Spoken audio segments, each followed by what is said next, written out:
Alright, are you guys ready for the next classic? So this one is huge and I'm super excited to show it to you. I'm already receiving a lot of requests to compare it with the latest retro. So that's what I'm gonna do. I initially thought to kind of film that one separately and show it to you, but I had to dig out the retro since I put it on way back. I didn't even care about it that much. So let's do a quick comparison and show it to you. See what's all about. How the kicks were made back in the day. As you can see, classic early 90s to mid 90s Reebok box, my favorite.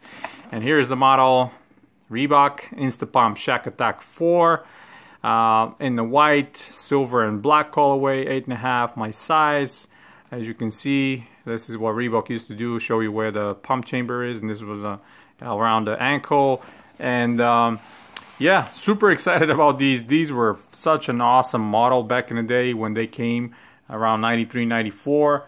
And I was super excited to see them posted on eBay for a super cheap price. I managed to scoop those under $70. $70, guys, for this amazing classic that is super wearable still. Insta pump, tag inside, Reebok Technologies inside. The only one missing really is the Shaq Attaq hang tag, but I already have tons of those, so no big deal.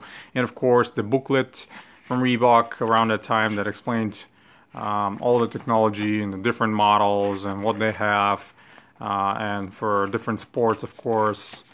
And yeah, I have several of these again, but one more. It's never bad. You can see 1993 printed, so absolutely love that. And let me pull those out and show it to you. I already pulled the insole one of them because it's kind of hard to get it out before the video, so I can show it to you right away without wasting time.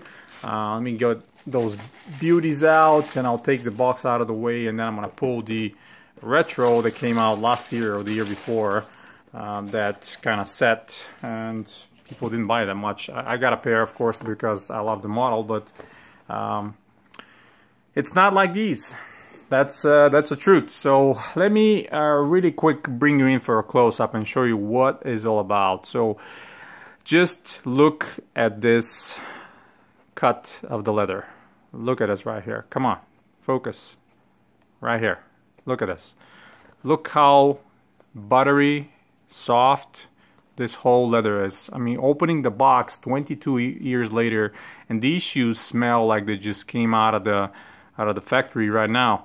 Look at them, how they crease. This is the clear mark of a nice genuine leather right here.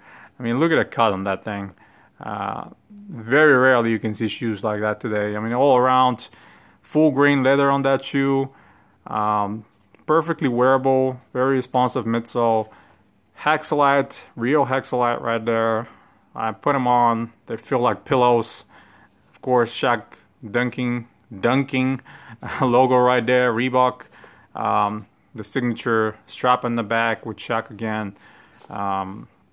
Absolutely amazing. I mean, this thing, even the actual chamber feels a lot thicker and more padded than the one that came the year before or last year, I don't know, whatever. I'm gonna pull them out now and show it to you.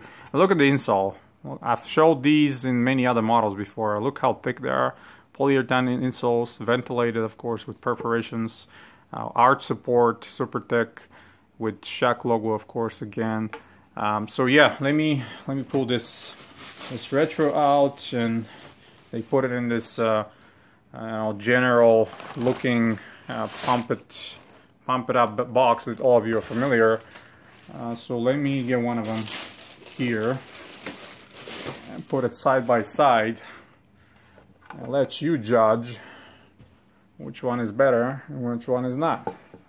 Alright, so the one on the right is going to be the original. The one on the left, it's going to be the retro. I hope the camera picks it up, because on film it's going to be hard to judge because both of them are white and it's kind of glaring into the camera. But look how soft this leather is. Look at this stiff plasticky looking leather.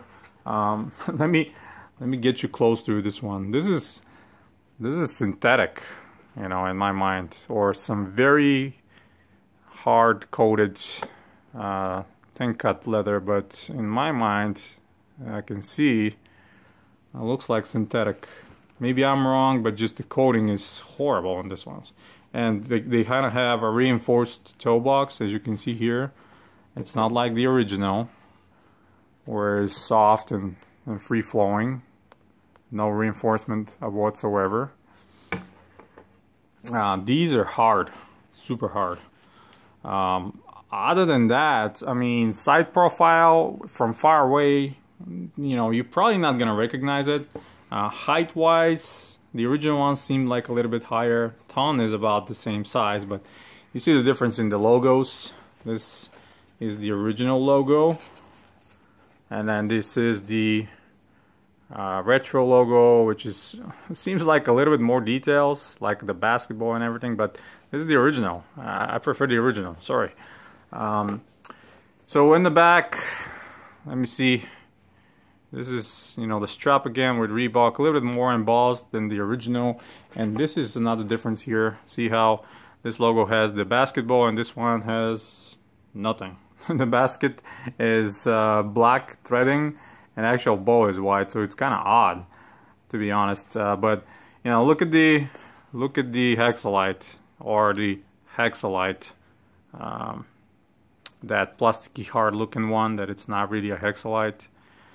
Unfortunately, it's not nearly as close to the original one. Logos are a little bit off. Same no marking outsole right here written down. But yeah, overall, especially here in the back, you can see right away this is synthetic leather, very thin one on top of that. And this whole kind of a Achilles chamber that they give you the manual pump with, it's much thinner than this one. Much thinner. Here is the logo on the retro. Here's the logo on the original one. Seems like the retro has more details, but the actual insole, let me show it to you if I can pull it out. The actual insole is different.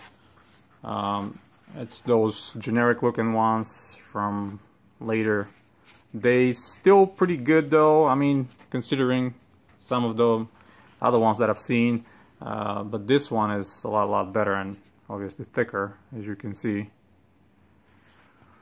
More comfortable.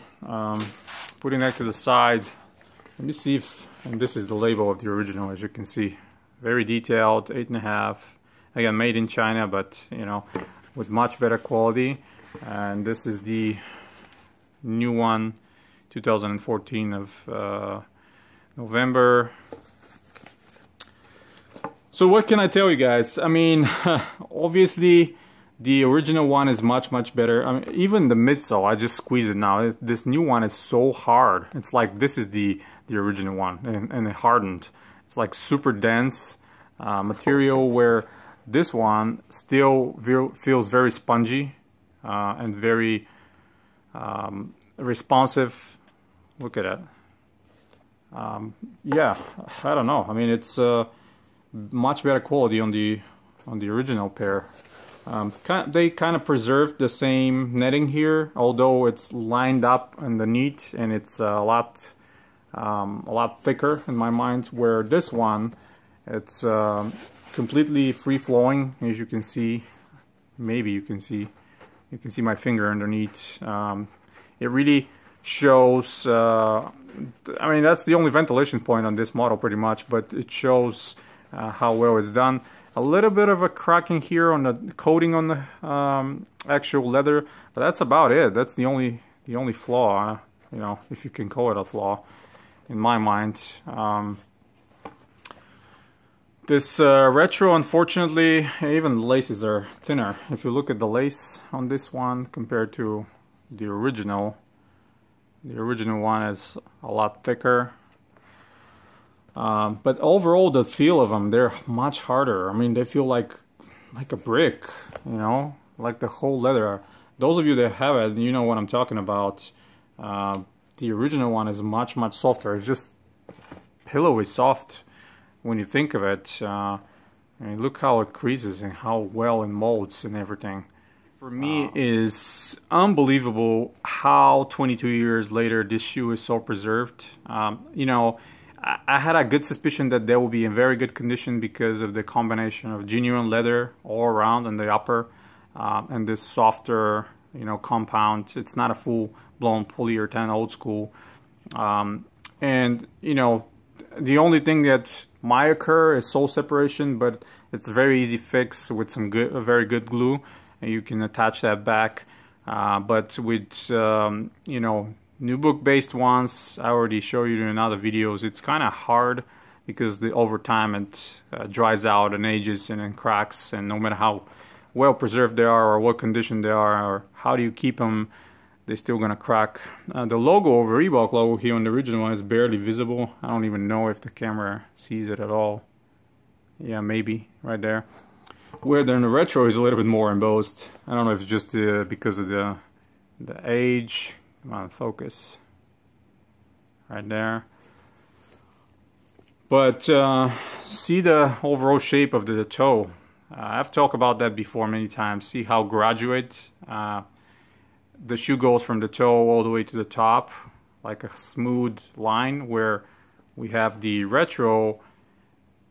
First of all, this is different toe, and then dips in around where your fingers are, where your toes are ending, and then goes back up. It's kind of, this is pretty much an issue with all the retros. I don't know why they cannot get the shape right, but you know, side by side, it's pretty visible, you know, pretty obvious what's happening here. Yeah, as you can see, the pump release valves are different. Obviously the original one is smaller right here, and the retro is bigger because this is, you know, the retro is only a hand pump, where this one is using the Insta pump inflator, which I have several of those, you guys know from different videos. But yeah, I am super excited about these. Super surprised how well preserved they are for a 22-year-old shoe. Huge Shaq fan. To be able to add these in my size in wearable condition to the collection is just simply amazing. You know, and I can probably trash the retro and start wearing it, you know, and beat it up. But you know, the original one is just gonna stay in this perfect condition, where in the collection. And yeah, obviously great buy. I'm super excited, guys. I'm speechless how great these look, how nice they are. And to be honest with you, it's just a pure luck that I was able to obtain them for such a low price. Stay tuned to the channel, by the way. I have an amazing one that I've been hunting for over 10 years coming my way. You guys are going to be super excited about that one. I'm sure most of you, especially the ones that are Reebok guys, you're really gonna like that a lot. So yeah, hit the thumbs up if you like the video. Kind of lengthy, sorry about that, but I'm super excited about these. And stay tuned to the channel, subscribe if you're new, stay tuned to collectivekicks.com for more sneaker news, reviews, and history articles. And until next time, guys, you have a wonderful day.